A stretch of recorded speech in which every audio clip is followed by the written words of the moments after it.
Tuloy ang dagsa ng mga pasahero sa paliparan para sa kanilang holiday vacation. Alamin natin ang sitwasyon sa NAIA Terminal 3 sa Live Agenda Report ni Just Ignacio. Just, ano na ang iyong update? Corina, isang araw matapos ang Pasko, kanya-kanyang travel naman para masulit ang holiday vacation ng ilan sa mga pasahero dito sa Ninoy Aquino International Airport Terminal 3. Trip to Boracay ngayon ang pamilya ni Crystal Gamban para ipagpatuloy ang kanilang holiday vacation dito sa Pilipinas. Dumating sila noong December 16 galing sa California. Sa Cabugao, Ilocos Norte, sila nagpasko kasama ang kanilang iba pang pamilya. It was great. We spent it in the floating cottage, and we had a Noche Buena the day before. And it was really nice. We hadn't seen them in over 7 years, so it was a very sentimental holiday for us. It was amazing. 4-day trip naman, tumakao ang pamilya ni Mark Anthony Macaraeg matapos i-celebrate ang Pasko sa Pangasinan.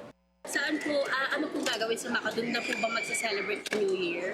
Hindi. Bibisit lang kami sa Macau, tapos punta kami ng Hong Kong sa Disneyland, sa Legoland, para sa bata. Sana all! Si Daniel naman na galing Hawaii. Kararating lang dito sa Pilipinas para sa kanyang business trip. Sa Singapore naman daw siya nag-celebrate ng Pasko. Smooth naman daw ang kanyang proseso dito sa NAIA paglapag niya, maliban na lang sa e-travel na kailangan i-fill out ng mga dayuhan. The only difficulty I had was the app for e-travel Okay. because my phone connection very slow.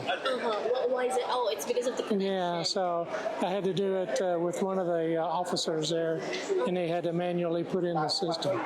Sa tala ng Manila International Airport Authority o MIA, umabot sa mahigit 300,000 ang bilang ng mga pasaherong dumagsa sa NAIA mula nitong bisperas at mismong araw ng Pasko.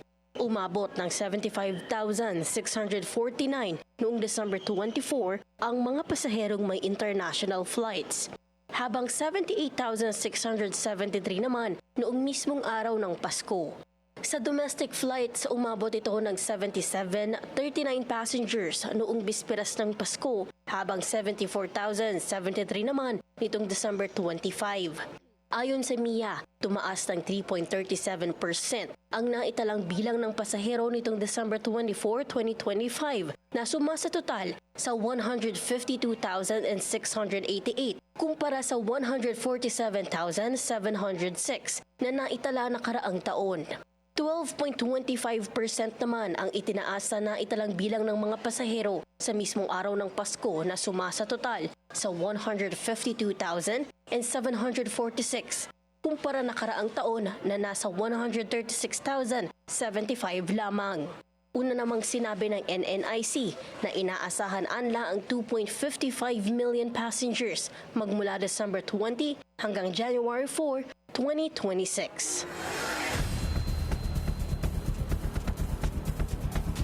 Corina, sa mga oras na ito, tuloy-tuloy pa rin ang pagdating ng mga pasahero dito sa Ninoy Aquino International Airport Terminal 3. Pero pansin natin kumpara noong mga nakaraang araw na nandito tayo, mas kalmado na yung mga pasahero dito dahil yung mga nakaraang araw ay meron nga Christmas rush, no? Christmas rush. Kumbaga, naghihintay sila o naghahabol sila na makasama yung kanilang mga pamilya para sa Noche Buena. Corina?